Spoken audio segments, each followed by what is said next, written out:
And I've also been a player. I've been training with Coach Chris since 2017. That's awesome. Yeah. That's crazy. How was that? Scary. Fun.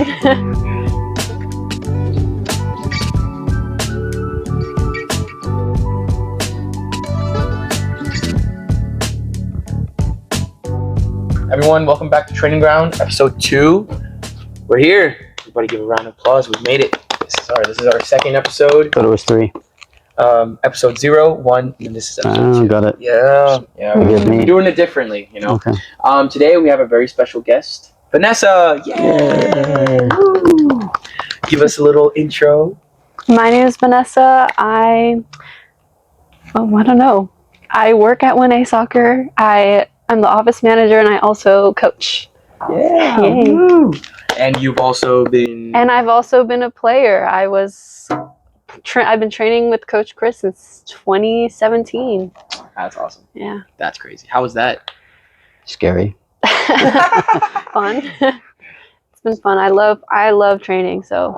What would you say? Like she was like one of your like first like ever players when you converted over to like privates? Not the first, but she in the old facility. In the old facility. Yeah, she came in. We had some kids that came from the park, so yeah. But yeah, she was pretty. How old were you when you started? 14, I believe. 14. Yeah. 8th grade. Yeah, somewhere around there. Finishing 8th grade, going into high school.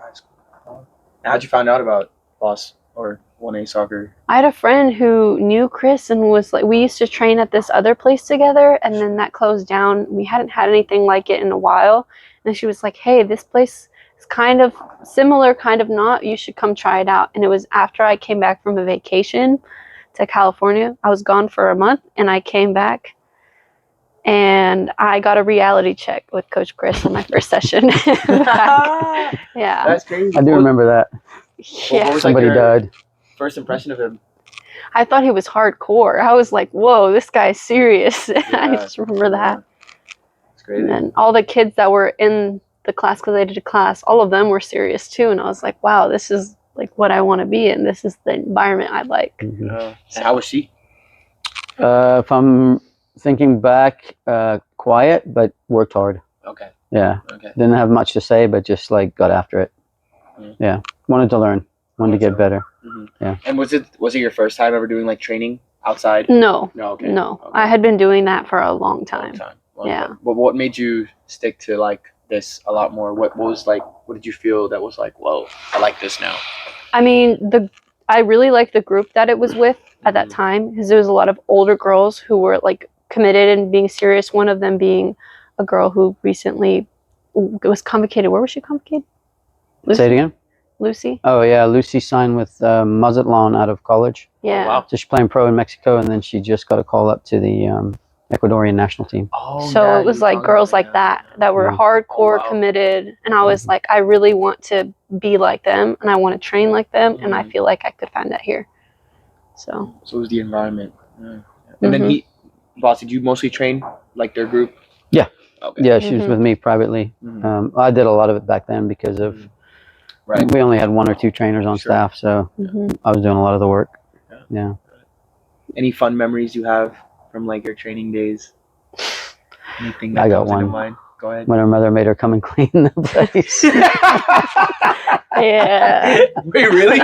yeah. Me and my sister would clean for Chris. Yeah, she That's said, how we started. she said, do you need help? And I said, yeah, I need help cleaning. She showed up with these 2, and she's like, do this, do that. And they were both like, boom, boom. And I was like, that's impressive. Wow. That was impressive. That's great. Yeah.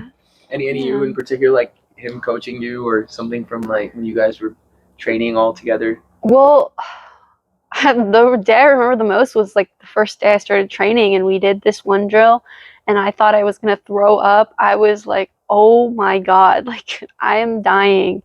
But all of the drills that Chris put me through, like the resistance band, movie stuff that would like, I never thought of doing. It's just doing what I could do, but now let's make it a little bit harder by adding just extra little bit of resistance or a little bit of extra fitness and involved. What made you kind of start training in the first place?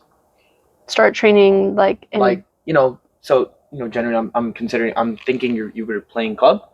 Or Yeah. And then, you know, what kind of made you want to be like, oh, I want to go train outside of that and put in a little bit more work? Well, it started actually when I was really little. When I was playing like recreationally, I was on this team and all of those girls were really good, and there was 3 of us who were always on the bench. We didn't really play. We played every once in a while, but we would win the league and we were really good. Then one day that team decided to go into the club world, and they left the 3 of us behind. And out of those 3 girls, 2 of us played college, and the girls that were on there did not. I just want to say that. But because of that, my parents came to me and they were like, do you want to keep playing, or is this something you just see for fun? Like, you don't really care? And I was like, no, I want to get serious. So after that, I was always wanting to do a little bit of extra training. I would go out with my dad like an hour or 2 before any practice, and we would just go and train. I'd shoot, I'd work on my skills, I'd work on touches out of the air, all that stuff on my own with my dad. Sometimes my sister, she was a goalkeeper, so it was fun to shoot on her. And then there's only so much you can do like on your own before you run out of ideas, and my dad wasn't a soccer guy, so that's how we started going to different places to train, and that's how we ended up with Coach Chris. So. Oh, nice. How do you think she's done so far, given overall? Oh, really well. Yeah. When she started to where she... Oh, no, she worked really hard. I mean, you could see it coming through high school. There was always ups and downs, you know, and there's different coaches. You know how coaches are. They have opinions on you, and but she always worked right through that. And then all of a sudden she was wanting to play.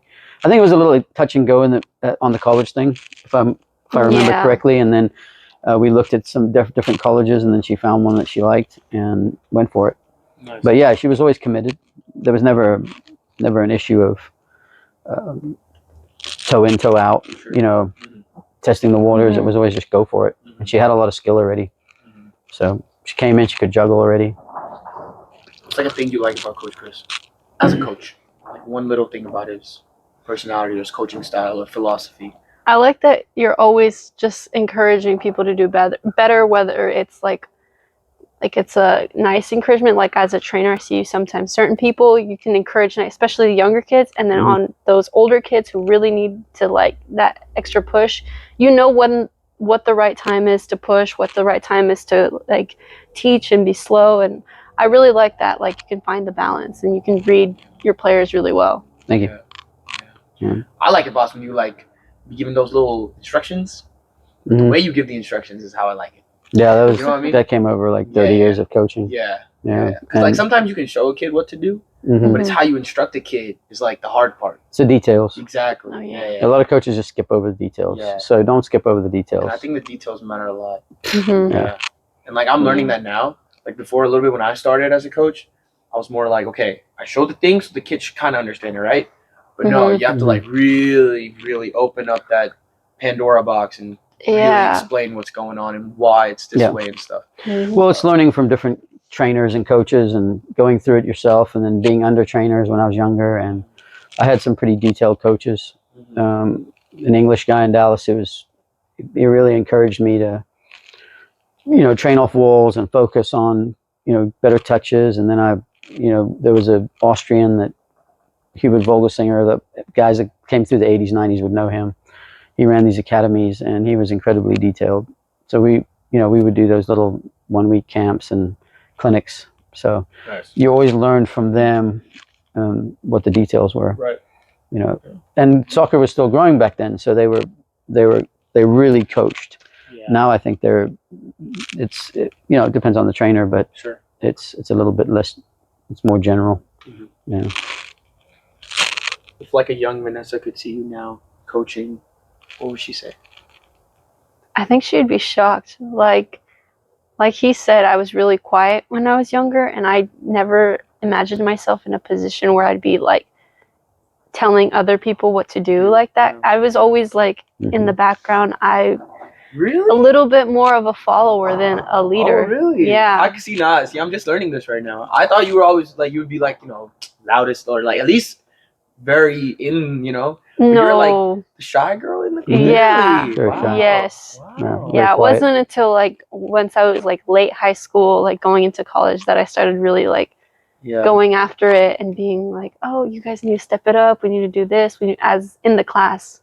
Even though sometimes I still had a little bit of trouble here and there if I got frustrated. Yeah. But now seeing it as a coach, it's different. Like everyone can teach everyone. I think when she started actually talking to me was when she was in the office. Started working in the office, and we actually had a conversation. I was like, "Oh, there you are." Oh, you exist. There's a person there. Yeah. It's just very crazy. quiet. Yeah. Yeah, no. That's always like fun to learn, cause like I've been pretty much loud my whole life, so No. Wow. You know, We're shocked. No way. You know, even I wasn't even that good of a player, but I would like still be the loudest in the class, being like, "Oh, I got this." You know, it's like Brandon, right? Mhm. Comes in loudest kid ever. You know, so brash and still learning. Exactly. Nice. So obviously you've played, and you know now you coach, and I think I went over it with this with Coach Chris a few episodes ago. But I was asked in a way of like, how do you feel transitioning from like a player to a coach? You know, what's been the journey? What's been something you've picked up, or what's been like you would say like, oh, I was a player, now I'm a coach. Like this is actually insane. Like something that's just kind of been like, oh, you just realized it when you became a coach. I feel like there's a lot of things I realized once I became a coach that as a player I never saw. And the biggest thing was how like the game works and the difference between players who are just physically fit versus the players who are just technical versus the ones who have both. And I feel like as a player, I was always like, I'm very technical. Why am I not doing as well as I want to? And it's because I didn't have that fitness component. And then I see a lot of people who are like super fit and can run for days, but their touch is not the best, or they can't like shoot a ball properly or pass a ball. And I feel like it's just as a coach, you get to see and you get to help people fix or fill that gap, I guess. Right. See what's missing and help them like close that gap so they can become the ultimate well-rounded player. And yeah, I would have really liked to have seen it that way as a player, but I didn't because it was just very close-minded as a player. So. And you think that's something, boss, like players kind of struggle with, just being kind of close-minded? Well, I think, for me, I remember the first time a trainer actually ran the dog out of me. Sure. And I realized that there was another level of fitness there that took me to another level, and it just had to be taught in the training session. But when you're doing private work, you can really get after somebody. Yeah. But yeah, it just takes a recognition. You only control a few things. You can control your fitness, you can control your skill level, but you don't control your athleticism. So from that standpoint, you have to work on it, get as quick as you can, or play faster. So you've got to learn to play the game based on what's given to you physically. So in the beginning, the little kids, they have all kinds of energy. They're already fit. They're already flexible. They need the skill, right? And then they need the psychology. Sure. So to teach them the game and get them mentally ready. And you don't have to worry about fitness with them as much. But as they get older and go into high school, it flips. Yeah. And you've got to be fit. Sure. And so the fitness comes in, and the technical should already be there, but you got to keep it sharp. So and I think a lot of people lose sight of that as well. They stop working on it, or they say, "Oh, I've got that move." Yeah, but if you got that move really under pressure, so it flips. But you have to keep working and working and working and working on it, and that's what she did. And then she figured out the fitness part too. Yeah. And then where did you play? College? I did 2 years at UT Permian Basin and then 2 years at Concordia. What position? I went in as a midfielder. They played me in the midfield for about 2 games, and then they tested me as a center back. And they liked me as a center back, so I stayed there for my whole first season. My second season, they were kind of considering me center back, kind of outside back, but I mostly stayed center back. And then my third season, outside back. Fourth season, kind of back in the midfield. So it was a little bit of everything, but I was always more of a defensive player. So I always stayed, if I was playing midfield, I was playing like a defensive mid. like a CDM. Yeah. And you like playing that position? Yeah, I like being in the Good back. passer. Oh, okay. Distribution Mhm. and stuff. Yeah. Nice. Did you like your team? Did you like everybody, like how you guys work together, you know? This is a loaded one. College was rough. I will say that. My first year, I got along with all my teammates. It was very nice. It was just we were not the best in the conference. We were always we were that one team that everyone would make their senior nights against because it was an easy win pretty much. And it was frustrating. Like as a freshman, I would cry after games that we got beat like 5-0, 8-0, 6-0. Like it's brutal because I felt like I was working so hard and I was busting my butt. I was trying to win those balls out of there. I was trying to be physical, everything, and we were still getting absolutely demolished. Wow. And it was hard. It was rough as a player. And then the second year I didn't play as much, so I can't say. I will say I was trying really hard. I just had a summer where I didn't do anything because I hurt my back. It got to the point where I felt like I couldn't even sit down, like lay down without it hurting. So I don't know what happened. I never saw a doctor or anything, but I felt like I couldn't move. So I went back and I was out of shape. Obviously, in the college world, that's not going to work. So I didn't play. And then when I transferred, I liked the team, but you transferred? yeah. Oh. Yeah, I Where to? transferred to Concordia. So this is in Back to Austin. Austin. Yeah. Oh, I see. So I transferred back over here and I did my last 2 years of college here. Oh, nice. And I had heard a lot of good things about the team that I was joining, and they had a really solid group. I knew a lot of people, and I was excited to be a part of a team that was like not, the worst in the group. Sure. But we had a really rough season. Like as a team, I don't know what had happened the year before. I think there was some stuff that went down. I don't really know. And then the third year that most of the girls in my class there's their third year. Those were all the starters. They were not in it as well as they had the last 2 years. So the team didn't really do as well. It was just a lot of trials and tribulations, I believe. And we would tie against teams that should have been easy wins. We would lose against a team that was like a rival and we should have at least tied. And then the fourth year, we kind of switched it around. We actually made it to playoffs. We did really well. It was a lot of, it wasn't like a straight line, like it got better. It was just always ups and downs. It was a roller coaster. That's what it felt like to be in college. So. I mean, everybody goes through their own college experience, And I never realized until I got here, I would say like in America, that like, you think you made it to college soccer, everything will be good. But then you're like, wait, this is a whole thing itself. Yeah. You got to figure that out now, Yeah, sure, you're training all your life. You're figuring out club. You're figuring out academy. Great. And you're like, you've done the hard part, right? You've trained. You've gotten technical. You've got fit. But here comes this college. Now you got to be like, okay, do I get with my teammates? Do I get along with this coach? Do I get along with this program? Do I get along with this team? How do I fit in? Do I get playing time? So many things, And it's always a struggle. Yeah. So, The next level up's not easy. yeah, hard. Yeah. Very hard.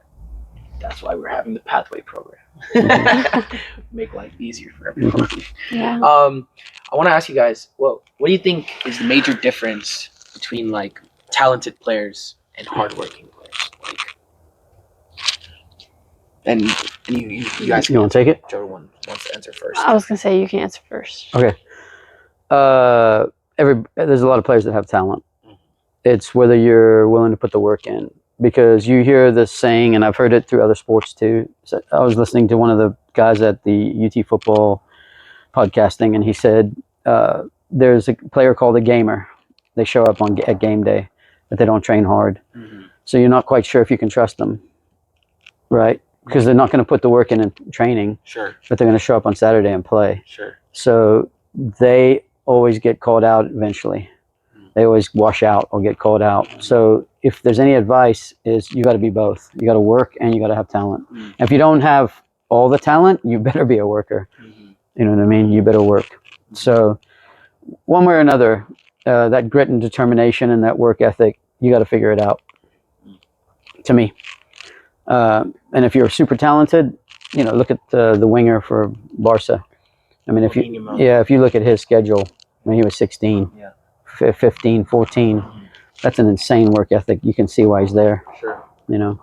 But he does have a lot of talent. Yeah. As well. Yeah. On top of that kid's talented. But he worked. He did work. Yeah. Or Messi, or Ronaldo, or Mia Hamm. All these, they all worked, and I think that's when the player goes to the next level. Michael Jordan, worked. I think now you're starting to see. I would say before maybe you can get away with talent. I think a lot of players did. Back in. I'm not saying nobody worked hard, but Neymar, Hazard, players like these. I know they would. There's documentary being like they come up to training where they want to train. It's not really anything crazy. Even Ronaldinho, like show up. Yeah, they said that about the night before. Yeah, they said that about Carlos Tevez. Yeah, relax. He wouldn't really work hard, but then he would just pull up in games. Like. But if you get to that level, and you put all the work in, and you're that good, I think maybe you can dictate some of that. Yeah. That's a whole nother thing. Yeah, that's a whole nother thing. Yeah, no, I agree. I've seen a lot of talented kids in all aspects of my life. Like I mentioned before, that team where it was one of three, or I was one of the three that didn't make it to the next level. That team, I think only one girl went and played college, and the rest, there's one girl who was so talented. By the time we got to high school, she wasn't even making the varsity team. So it was just like, people can have all the talent, but if they don't have the work ethic along with it, it's hard to get to those next levels. Yeah, it's really hard. You have to, and it's not just a running game. It's a technical game. You got to in your IQ, and you got to build those things. You got to watch film, study. Yeah, they do a lot of work. If you want the next level, sure. If you just enjoy your game and you just want to play, okay, great. Yeah. I always tell players that, like, tell me if you just want to play and have fun. We'll train for that. Yeah. If you want to get after it, like a Phoenix, or a Matthew, then it's gonna take something else. Yeah. Nice. Okay. Well, that was a little good questions we've had. Got a little good about it. I want to start a little rapid fire segment. So it's gonna be a little fun. So everybody on their toes. We're gonna take a lot of time to think about things. Okay. How we can do it is I'll ask the question. You can go first, then boss, and then I will answer mine. Okay. All right. Fast answers. Okay. As fast as you guys can go. Everyone good? All right. Yeah. Ready? 3, 2, 1. Messi or Ronaldo? Messi. Ronaldo. Good answers. Best player in the world right now. Ooh. We'll come back to you. I was gonna say. Lamine Yamal, sorry. Yeah. I would say Declan Rice. I'd have to say Lamine Yamal. No. No disagreements right now. No. Just answers. Yeah. You got anybody? I'd have to agree with Chris. Lamine Yamal? Yeah. Okay. Yeah. Hardest skill in soccer. I thought the hardest for me was definitely the rainbow. I cannot do the rainbow after all these years. Hardest skill in soccer. Damn, I don't know. The hardest skill in soccer. One. So much for rapid fire. Yeah, it's gone. My brain's not coming. I would say because bicycle kicks. That's actually a good one. Oh yeah, that's actually a really good one. Yeah. I would say croqueta. I think mastering it takes next level of skill. Well, you can do left to right, but dribbling is you got to work so much on your footwork to become a good dribbler. Mm-hmm. I agree. Favorite drill at 1A? Ooh, I like the rapid fire volleys. I love hitting volleys. I think they're really fun. Favorite drill at 1A? Yeah.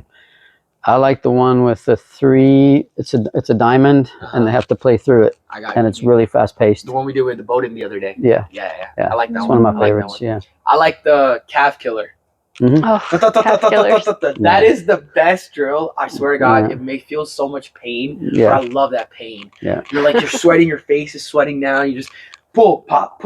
It's so good. I love that drill. That is my favorite. That's a good one. That is a good one. Most annoying thing players do at training. I got one. Oh, when I have the kid who just wants to get distracted and tell me about their day, I'm like, we're here to train. We can talk after. Socializers. Yeah. Inconsistent. Come in one day, train hard. Come in another day, don't train hard. Not ready to go. Show up not ready to go. Not hydrated. Not. It just pisses me off. Not ready to train. Not thought about what they're gonna do. They're a waste of time. I don't. They irritate me. The kid that comes in and gives you 5 ideas or 3 ideas or I'm here, I'm ready, let's go. I like those kids. Yeah. If they're just kind of, yeah. For me, it's actually the kid that comes in is like, oh, I want to play basketball. Yeah. I'm like, oh, I shouldn't be here then. You know, he's like bouncing around the ball, and I'm like, bro, what are you doing? You're not supposed to use your hands. But I'm just like, just put it down, please. It's not basketball. Not ready to train is not good. You're wasting an hour. Yep. Indoor soccer or outdoor soccer? I like indoor. I'll go indoor too. I like outdoor. I did, but now like I would go indoor. Yeah. I like small-sided games more than anything. I still like outdoor. I don't know. The indoor hasn't kicked. I like indoor soccer. I really do. I just think like I like playing that way where you have to pass and you know, cross and get a ball. You know, turn it to the other side, switch sides. You know, you have a little bit of space. You're playing 1-2 with each other. You know, but I just look at that field right now and go, no. I got you. Yeah. Best goal you've ever scored? I had one header goal, and that's always fun. I was not a goal scorer, so it was off of a cross, and I just tapped it in with my head, and I was so proud of that goal. It's been a while, so I don't know. I hit a volley in training one day with the outside of my foot, and the ball went bent into the corner, and I was like, that's probably one of my, even though it was a training goal, it was like, I just connected so well with it. Still good with it? Yeah. Mine in game, double scissor, push to the right, top right finish. Ooh. Ronaldo. Nice. I had another one where I went in, out, down the line, slaughtered the keeper. Nice. Men's league. Yeah, that was a good one. Favorite celebration? I don't know. As girls, we didn't really celebrate growing up, so I never did one. Okay. Woohoo! We would just go yay and then give each other hugs. That's girl hug. Shoe polish. Hey, that's nice. Wait, your teammate did it? Yeah. Like you just, you put your foot up. Okay. Yeah. Okay. Yeah. I mean, mine is pretty basic. It's the Ronaldo celebration. No. So That I always hit this. You know, always hit that. That's not surprising. Yeah, it's pretty much. Okay, good. That's the end of my rapid fire game. Yay. Sorry, we slowed you down. No, it's okay. Yeah. I think the next one we can like kind of think about. You guys give me like a little bit more. So that was rapid fire. Next, I want to guys ask you like, you know, truth or myth. Because obviously we've been in the soccer business, especially Boss has been 30 years. I want to see if you guys think this is a truth or a myth in the game. Okay. You have to be naturally talented to become a great player. Myth. Truth.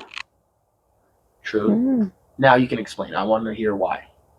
I think people, especially now, if you just work hard, at least you can make it to some professional level. It may not be like you're the greatest of all time, but you can, a lot of hard work. I'm not saying like no talent there, but I think it's a lot of hard work and just, what is that word? Perseverance. Are you talking about the next level player that's like the top echelon? Yeah, I'm talking. Or are you just talking about like player? Yeah. I'm talking about player. I think too. I think you need to have some form of natural talent. No, 100%. Yeah. Like it. Depending on where you play. Yeah. You know. Yeah. I feel like that goes with anything in life. You know, like a model. You know, you got to be at least somewhat naturally attractive to model. Like I get you can understand how to walk and do the face and all that stuff. Yeah. But you know, if you ain't looking the looks, just me in high heels, dude. Ain't gonna work. Sorry. You know, like guys models and girls models. Not that we've tried that, but okay. That's fair. But I think it's Okay. Practicing alone is more important than team practice. I don't know. I'm a little fire on these questions. Yeah, I was gonna say this one's a little in between. I think myth. Yeah, it's definitely. I mean, you need to practice with your team, but doing the stuff on the side is really important. Yeah. I agree. I think you do need team practice. Yeah. At the end of the day, it is a team sport. Well, I mean, I've seen kids that played. They didn't play like in a serious club, but they played a lot of indoor. They played a lot. They trained on their own. They did a lot of street soccer. They did a lot of. You can still develop. Sure. You can still grow because you're seeing that all over the world. But at some point, you're playing in a team. Yeah. You got to learn the game. Yeah. Yeah. Okay. Any other thoughts? Okay. Small players can't compete physically. Oh, that is a myth. Myth. Lissandro Martinez. Yeah. He's not too small. He's 5'9", 5'10". 5'9", but again, how many people have said he can't be a center back in the Premier League? Sure. How many times has he proved people wrong? Sure. Exactly. I think so. I mean, Messi's small. Yeah, man, exactly. You got a 5'6", 5'7" guy dribbling past players. I always say this is the reason I started playing soccer is because I was never the tallest guy, and I couldn't go play basketball because I felt a bit like, okay, there's a disadvantage there. I didn't really have any other interest in even like American football and stuff, right? You need to be somewhat American built. sports. You need to be big. Exactly. Yeah. But this is the one sport where I was like, hey, I'm a little tiny. I can just get around little people, and stuff. So I don't mind being like a short guy in this sport. I've gone against 6'4", 6'3" defenders. They don't scare me. But in basketball, I'd be scared. I'd be like, hey, man, here you go. Yeah, you'd be a different. Yeah. Unless you're Muggsy Bogues, but you guys don't probably know who he is. I know Muggsy Bogues. Yeah. Yeah, my size. In that movie, Space Jam. Yeah. Yeah. But He was. There's always the exception to the rule. There's always the exception to the rule. Sure. I've seen a lot of smaller. I mean, like a Kayla. True. You know, it's just a want, desire. Yeah. And she has some athleticism, but she's not the biggest. You know, if you're watching, I'm watching you. Shout out Kayla. Yeah. See you. Hey, Kayla. We gotta send her the link to watch the podcast. So okay, shooting power matters more than accuracy. It's a good one. Yeah. That is a good one. I feel like this one's very situational. Because you can have all the power in the world, but if you're hitting it to the goalkeeper every time, doesn't matter. It might get past them just out of pure strength, but also if you're accurate, but you're far out and you can't hit it with power, the goalkeeper has time to move. Right. But that's the thing. The question is, shooting power has a bit more accuracy. False. Yeah, I would say myth. I would also say it's myth. I don't think just having shot power can guarantee a goal. Right. Obviously, mix of both. That's what it is. That's why I think it's Yeah. You agree with that, Buster? Mm-hmm. Players should focus on one position when they're young. Myth. Big myth. Yeah, I think we've seen it big in here. time. Yeah. You could start off as like a right back, and then eventually you're playing left wing. Get your skills up. My story. Yeah. If someone has a vision for you, you need to be able to adapt. Yeah. Especially, and you talk about it in ID camps. Sure. I only play one position. Yeah. Okay. Great. Yep. Yeah. Well, shows how much you want to, Okay. Whoa, this is the favorite one. Watching soccer helps you become a better player and smarter on the field. I think there's one thing what's the word? There's one thing to watch the game and there's one thing to pay attention to the game. But I think overall, the more you see it and the more you see people play, especially if you watch like professional leagues, the more you see different types of, like as a kid, every time the World Cup rolled around, I was always trying new things out because I saw them do it on TV. So I think it's very true. Fact. True. Yep. I think this is a big one. Yep. Got to watch the game. Exactly. I know people who understand the game and they haven't even played because they watch it like it's religion. You know what I mean? Like I would always listen to a person that can has watched the game, than just played the game. Because you learn so much. Obviously, I'm not saying you can be a great player if you don't play the game. Obviously not. But your knowledge of soccer does increase heavily if you watch the game. Definitely. You learn so much just from positioning, space, how they act, just body language. Because you can always see it in players, okay? This guy looks like a soccer player. It's just how they talk, communicate, move around the field, things like that. So I would definitely say it's the truth. Yeah, but there's also a lot of situations where people turn on the TV and they just kind of watch, but they don't understand what's happening. Mm-hmm. So I think it's just a matter of like really devoting yourself to figuring out. If you like a team, Yeah. it helps because then you start following that team and you watch more, and then you pick out the players and you watch positions. Passion Yeah, increases. passion. Motivation increases. Well, I want to play for Man United, or I want to play for this team one day, or the U.S. coach, U.S. national team. Yeah. I do agree, and I'm surprised. I've seen it a little bit in here, like where kids don't watch soccer at all, but they play it. I'm just like, wow, it's crazy. I'm always been a watcher before a player. You know, I started watching before I started playing. So, yeah. What about you, Vanessa?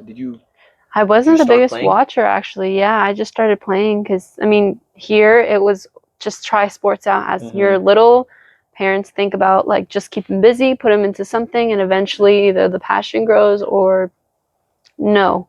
And that's what happened with soccer. But I did, like I said, the World Cup for me was the biggest thing ever. I loved turning it on. I loved watching it. I loved seeing them try different skills.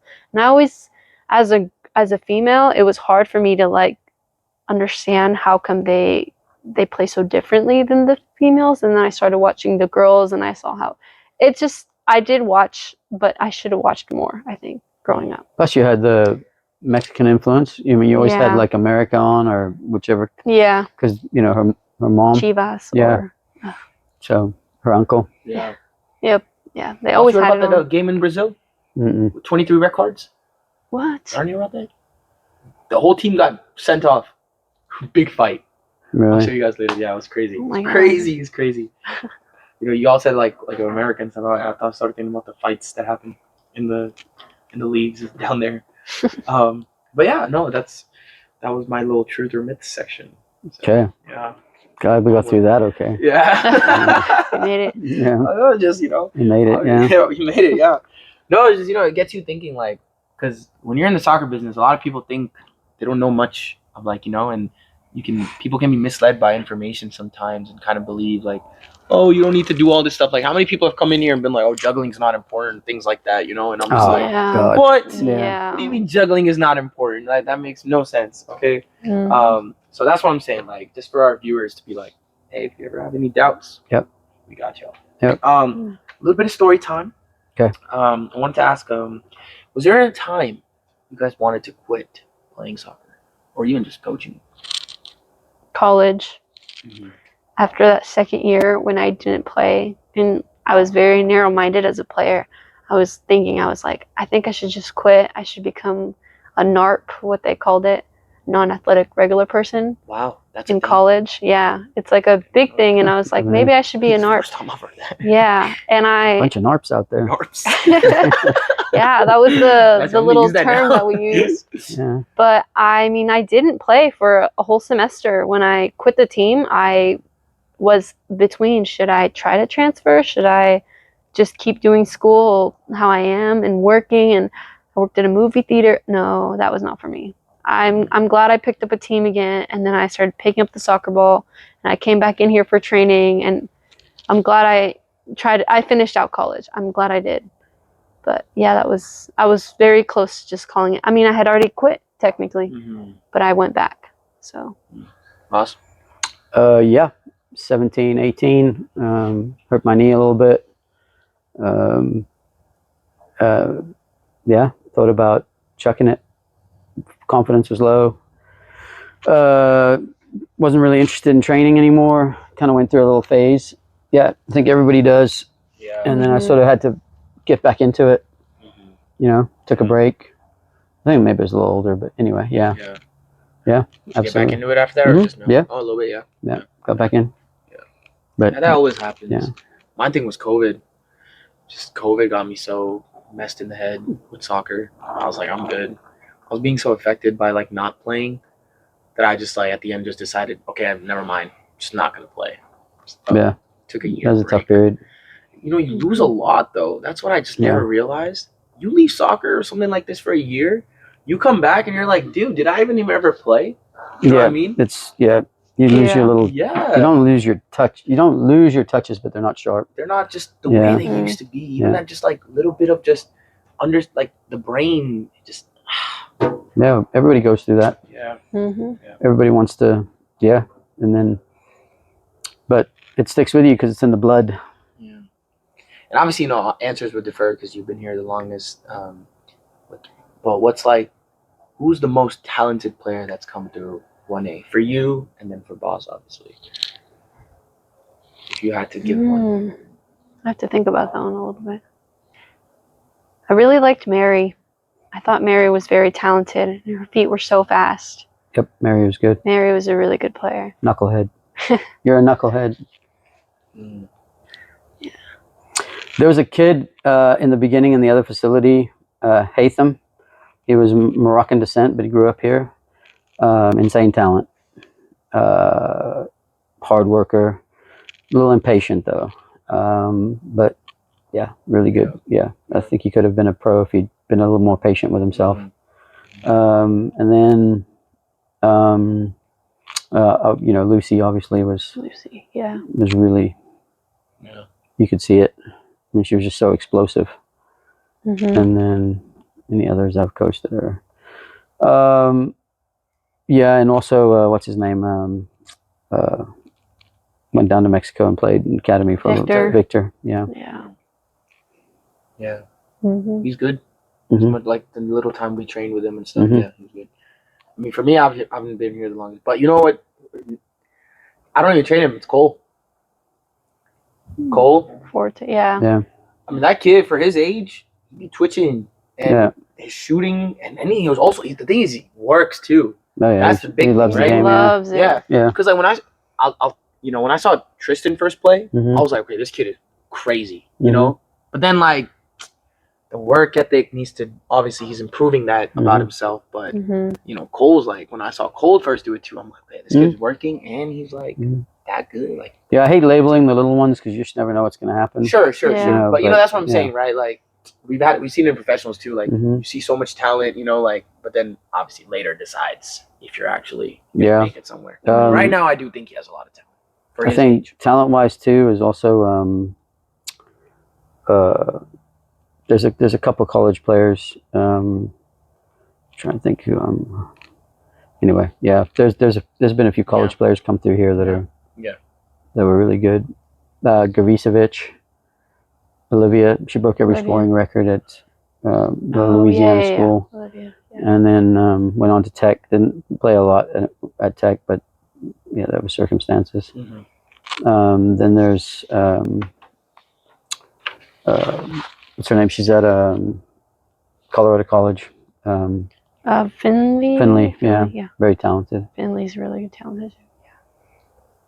Athletic. Yeah. Quad names, See that kind of leads into my next question. Like what separates kids who like get better versus ones that just kind of stay the same? And that's what I'm saying. Like Cole is naturally talented right now, right? What's going to separate him later, or in general, that he doesn't just stay? I feel like this is a question for you. You've seen more of the development. Pit bulls. I call them pit bulls. They're intense and they want to get better, and they get really upset if they don't do it well. I love those kids. Those are the kids that you want to work with because they get fired up. They get they don't want to take no for an answer. They're going to make you go faster. They're going to ask questions. They're not going to give up. Pit bulls. I'm not saying other kids can't, but that kid right there that just wants it. Sure. There's what's the old phrase? There's a oh my God, how did that go again? I'll have to think about it. There's it's not how good you are, it's how bad you want it. I like that. Yeah.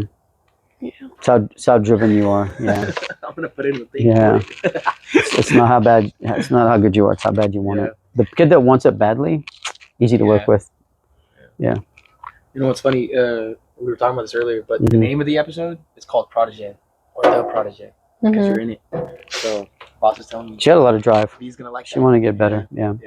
That's always good to see. And Boss, you've seen it the most because you've seen so many. You coaching second gen now. Third gen. Like you must have just seen so much development. They come around. They're a rarity. Matthew has it. Yeah. Kayla had it. She had it. Yeah. She wanted to get better at all the skills. Sure. Juggle on her head, juggle on her thighs, juggle on. You just gotta want it. You just gotta have a burning desire. Little Cole has it. there's a bunch in here that have it. Of course, yeah, Yeah. a lot of, yeah. Max is another one. Max had it, Nice, yeah. Driven, never quit, always training, always trying to get better. Does that mean you make it? Who knows? But you know, you're developing that pit bull mentality. It just shows how hard it is actually to make it, because even all these things, you're not guaranteed. Nope. You know. Mm-hmm. So there's a lot that goes into it. Anything you want to kind of say on that? No? Yeah, when a kid's telling you to go faster, quicker, coach, or this is the other one that I love. Addie does it too. Addie's like, "Can we do that one again 2 more times?" She's got that mentality. Yeah. Like, can we do that again? Yeah. Can we do it? Can we put another? Can we have another? Let me do that again. If she messes it They're up, not settled until they get it. Yeah, like you can't end if it's not a good one. Yeah. I like that You gotta too. keep going. Yeah. if you're just kind of like, whatever. I'm like, okay, well, yeah. But you know, that can always change. So all of a sudden, a kid gets this kind of like drive, and they figure out the game, and they're all of a sudden they get this momentum going, and they're like, they can turn into that, you know. But most of the time, it's just personality and pit bull mentality. I'm gonna bite and not let go. Yeah. That's funny. That's funny. You know? Can I get timing from you just real quick? 156. Okay, cool. All right. We gotta start wrapping up in a few minutes. But so just a little bit, I want to, you know, kind of, the last few podcasts we didn't really do it because we were kind of just sharing, getting to know everything. But I really want to speak to the audience this time in the episode because we're all here. And I want to just give some advice for players and parents. I want to get to what advice you guys have to offer. So, you know, obviously, boss can answer and you can kind of dive in. But if a 10-year-old, right, parent or player, they want their 10-year-old, or if a 10-year-old wants to become really good, what should they focus on? You know, what would be some advice? Well, at 10 years old, I think just start building the technical. That's the best time to do it. And just get on the ball as often as possible. Just play games, do indoor. Yeah, just be on the ball as much as you can. Thousands and thousands of touches from 8 to 13. Stop worrying about results. Stop worrying about whether you win the game. Stop worrying about, you know, just get into, if you want to be good, just get into the environment, because you have to build those skills from 8 to 13. Stop worrying about the results. Who cares? You know what I mean? If you win a game, great. If you lose a game, if you tie a game, if your season's not great, if your season's mediocre, if you win all the games, you know, that's great. But that doesn't mean you're going to be a player at the end of it. The kid that's constantly on the ball, that's working and experimenting and playing and going and playing in small-sided games where they're not being told what to do, playing against the wall, coming to private training, playing indoor, playing futsal, just constantly going at it, is the kid at 16 or 17 that's going to have a skill base that's insane. And that's when you're going to find out whether you're a player or not. You know, 15, 16, 17, then you can concentrate on results and winning and trying to do better. But at the younger ages, just forget about, you know, yes, I'm not saying you shouldn't go to the game and try to win the game. This gets misconstrued all the time. Sure. It's not saying we don't want to compete. We're not saying we don't want to try, but the ultimate benchmark is, you know, learning and trying to get your skill level, and then try to improve your decision making. You know, and if you do that, then you're going to land up in better teams as you get older. If you don't, well, good luck. Yeah. If you just think this is a running game and you're going to go to 2 practices a week and get good at it, maybe you will, but the high percentage of chances that you won't. So you've got to get on the ball. I can't say that enough. Yeah. Find a wall, play 500 passes off the wall, volleys off the wall, shoot and touch off the wall, kick it on the roof, let it roll off, touch it. Come to training, come to private lessons, come to camps, come to anywhere you can learn. And just talking about those pit bulls, that's what they did. Yeah. They were constantly doing it.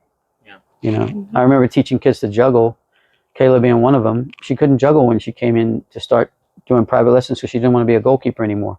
Within 3 to 4 months, she was juggling 100 because she went home and got in her backyard and did it. She could juggle thousands. She can sit there for hours. So it's just because you go practice. Right. You know, doesn't mean you're going to be a pro. We're not talking about professional. Sure. But you have to develop that skill level. It's not about athleticism and running and speed and agility, and I'm tired of hearing that. I really am. I've heard it from parents. Just forget about the skill. It's with the speed and agility in there, and they'll be fine. No, they won't, because there's so many nuances to the game. They won't. They'll be okay. They might make it to a college level. It might be okay, but they're not going to be really good. Sure. Yeah. Okay. My rant's done. Yeah, no, that was good. was, Yeah, we need those bots because we viral market those. Oh yeah, I've had parents in here tell me speed and agility. It doesn't matter. Skill doesn't matter. And I'm like, knucklehead. Yeah. No, I agree. I agree. I think I agree with it now more than I did it when I was young. Because at young, I also believe big on, I have to be really fast. I have to be really agile. Really have to be all this. And then, my technical got left behind a little bit. And it's not until I got into like maybe 16, 17, where I'm like, even if I'm just fast, doesn't mean I'm good. Nope. Because when I was in India, I was just fast. Really fast. I'm not as fast as anymore, but really fast. And then I thought that's it. I can just poof, gone, But then I was like, wait a minute. Oh. It has its place, but then all of a sudden you get a defender that's just as fast as you. Exactly. Yeah, so you're not going anywhere because you can't dribble around them. Yeah. So then I was like, okay, I got to start doing all this stuff now. Now I got to start doing this. Yeah. So development over results. I was never that fast, and I just worked on my technical, and that's how I was able to survive in high school when there's girls who are also doing track at the same time, and they can run those 100-meter sprint. I wasn't a track girl. I didn't even make the track team in middle school, and everyone makes the track team in middle school. Yeah. But I was technical enough. I knew how to play the game, and that helped me get to college. Sergio Busquets, good example. He's not some athletic monster, run fast. His IQ is insane. Just the IQ and his little techie touches. Thomas Muller's another great example. Again, these are guys that are not like they're not like Mbappe and all these guys. They're just, why are they pros? Because they know how to get that first touch down, pass right off the touch. Outside foot, inside foot. They're just so good at it. But yeah. So 2 more things and then we'll pause. I want to do a little fun game again. Where we kind of have to, it's kind of like rapid fire, but it's not. You don't have to be super fast. But basically you start, bench, and you drop. Okay? So basically, we're coaches. We start people, we bench people, and we drop people, right? Boss for sure, because he's done it a lot. So I will give you 3 things: start, bench, drop. Okay. And if you can be fast about it, great. No need to explain. Just okay. All right. First one, I'll just do players. So Messi, Ronaldo, Neymar. Start, bench, drop. Drop Neymar. Okay. What were the options? Ronaldo and Messi. No, the start, bench, drop. Bench, drop. I'd start Messi and I'd bench Ronaldo. Yeah. Start Ronaldo. Do I have to give each one? Can I start more than 2? No. I would start Ronaldo, bench Messi, and drop Neymar. Okay. I would start Ronaldo, bench Neymar, drop Messi. Not because I'm a hater against Messi. No, I'll tell you this. That doesn't work. Because if Ronaldo's coming off, I want Neymar to go in there. Either I'm playing Messi. I agree with you. Either I'm playing Messi with Ronaldo, or I'm not playing him at all. I'm not gonna make Messi sit on the bench. That does nothing for me. But Neymar can sit on the bench, no problem. All the Messi haters. So Messi stays in the hotel? Messi stays in the hotel in Argentina with his World Cup, whatever. Let's move on. Shooting, passing, or dribbling? I would drop passing. Wow.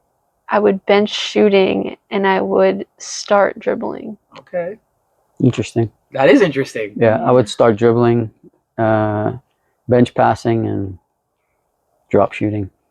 Wow. See, this is a personality thing. It tells a lot about you guys. Yeah. I would start shooting. That's not surprising.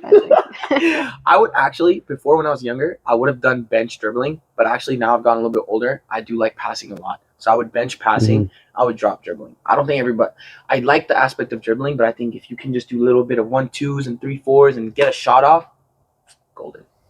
Yeah. Maybe younger. You got to be able to dribble. Oh yeah, of course.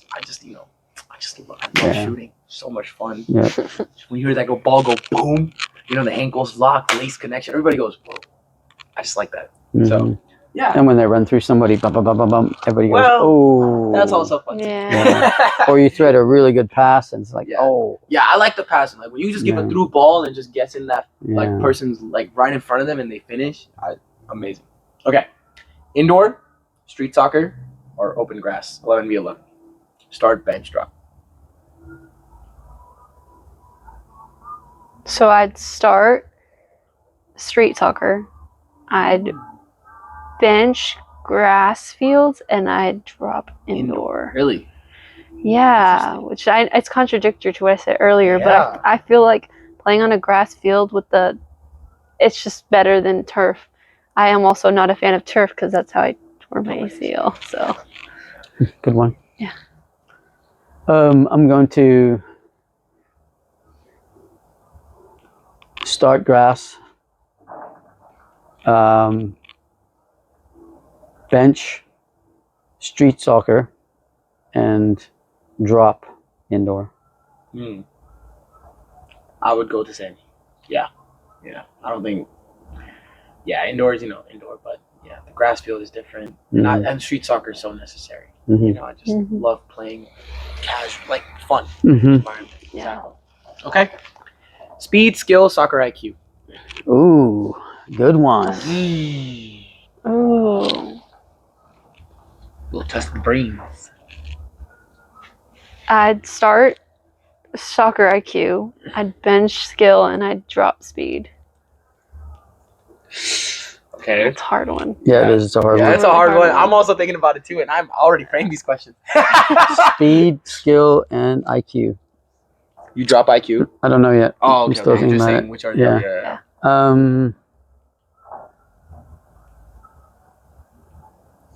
I'm keeping skill, starting it, Okay.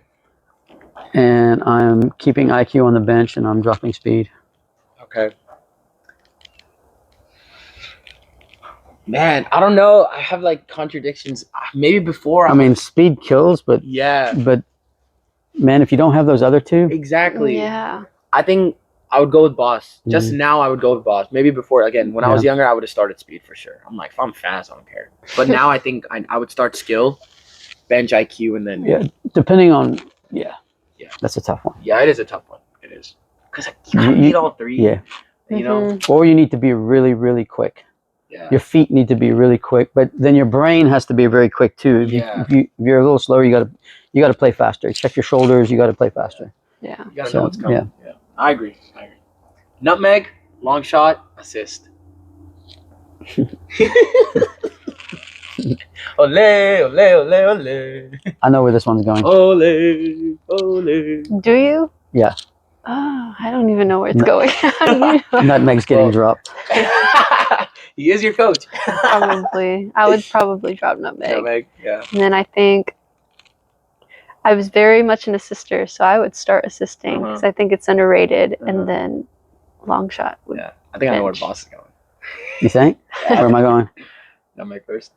Really? That's yours. Is boss assisting? I would go.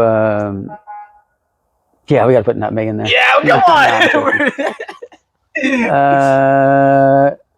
I would go assistant shot, then drop nutmeg. Wow. Yeah. Boss went the whole other way. I mean, I enjoy good nutmeg. Yeah, don't get me wrong, Right, but right. we're talking about the game as being effective. Sure. Because if you're doing nutmegs in the wrong place and doing dumb stuff, you're getting yelled at and you're getting pulled and And the player just goes. And depending on position, so I would go nutmeg, shot, assist. I love a good meg. It is what it is. That's fair. Even in here, I do sometimes, too. Yeah. I go for the meg more than I care about the. No, I mean I get you. Right. I get, but are you talking about the game, or are you just talking about being a goofball? Game too. You were talking about being a goofball. Okay. All right. Well, okay. That's that. Yeah. That start bench drop one. All right. Okay. Cool. That's a good one. I like that. I like that, right? Yeah. It's fun. Okay. So we're gonna close out.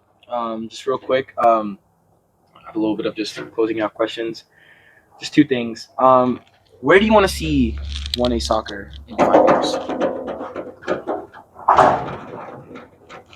You're the man with the vision. I want to hear it. What's your vision for it? But I the guest. I would love to see it just keep growing. I would love it for it to have its own indoor outdoor facility. we can have some teams, we could do more pickup options. And then, I mean, I love the one-on-one aspect as well. So I hope that's still around in 5 years. Obviously, I'm sure it will be. But like, I'm hoping people are still opting for that, like as the number one go-to for 1A. Like they're coming and they're doing what's best for them. So whether it's one-on-one training or they're hopping into a class, they're doing the pathway program, whatever it is to help them become the better version of themselves. I hope that's what 1A offers. I like that. 5 years. Yeah, that's where I'd go to. I want to see it where it's more options. So we have more play options. We have more. Keep the small groups, keep the classes, keep the the training. Have this little environment here next to a good futsal or open play type, different outdoor field. Yeah, for sure. I want to see it. I mean, obviously these things, of course, but I just want to see it as a culture. I like if people talk about Austin soccer, Pflugerville soccer, talk about 1A soccer. You know what I mean? We talk about La Masia, we talk about Carrington, we talk about all these academies that bring up these he's from La Masia, man. No wonder he plays like this.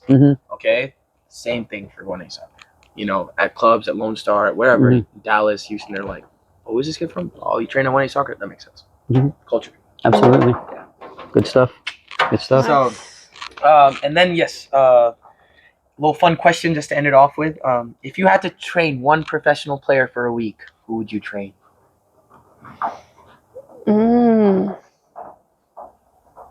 I would love to train Carly Lloyd. I feel like her work ethic is immaculate. Like, who's that? Carly Lloyd, former U.S. national team player. Yeah.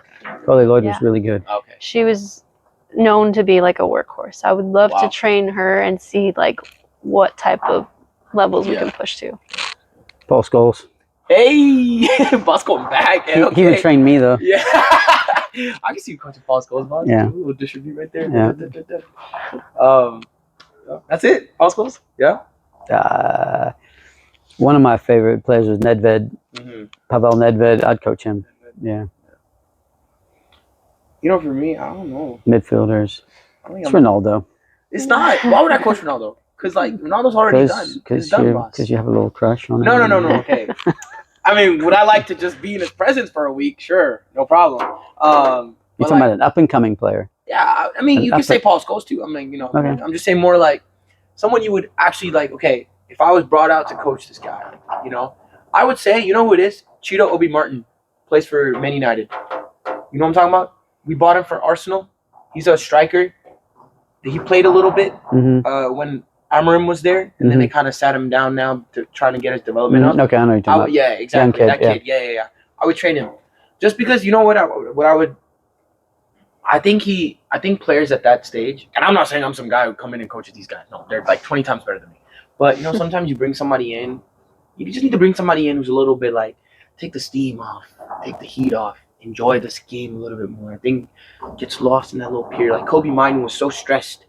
He's 18, 17 years old, so stressed about games and all this stuff. Sure. Just need somebody to come in and be like, "Oh, relax. You got the badge on you. It's okay. You're 18." No, I'm sure they have the sports psychologists. Exactly. Everybody doing that stuff. I would like to train him for a week. I was gonna say Kobe Minu, but I think now he's made his first team jump stuff, and I think me and him will get along too as just buddies. Yeah. Like I got my first tat. He got his tattoos. Let's go. Okay, and that's the episode. Woohoo! Yay. Hope you guys enjoyed. Thank you again, V, for joining us today. It's always a pleasure, and obviously to have you here. Given how big you're part of the whole 1A soccer community, and obviously your relationship with Boss and everything. So it's really great having you on the podcast, and thank you for showing up and giving us great answers. Yeah, thank you for having me. See you guys. Yeah. Keep training. Before we go, we got to plug in social media. Okay. We got to talk about camps. So yes, all social media links will be posted in the description below. Please follow, like, subscribe. As much as you guys can do, that would be awesome. We always appreciate our audience giving us love back, and we will obviously keep loving to make more this type of content, where we want to share more stories, not just V's, but other coaches and players around Austin and Pflugerville and Texas in general. But yeah, other than that, if you guys want to talk about camps, that'd be great. Yeah, so spring break is coming up. We have a skill builders camp in the morning that's 8 to noon, and those are for kids U8 to U12. We have a junior advanced class that's from noon to 1:30.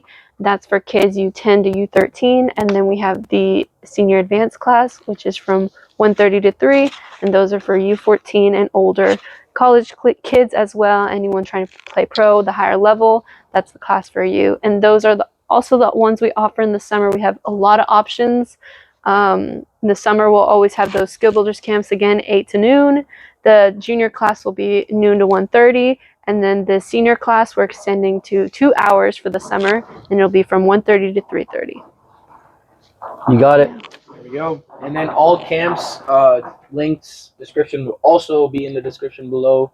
So please check them out. Hopefully we see you guys at camp, and if not camp, we see you just for training and our classes. So yeah. Any last words? Just train like a little pit bull.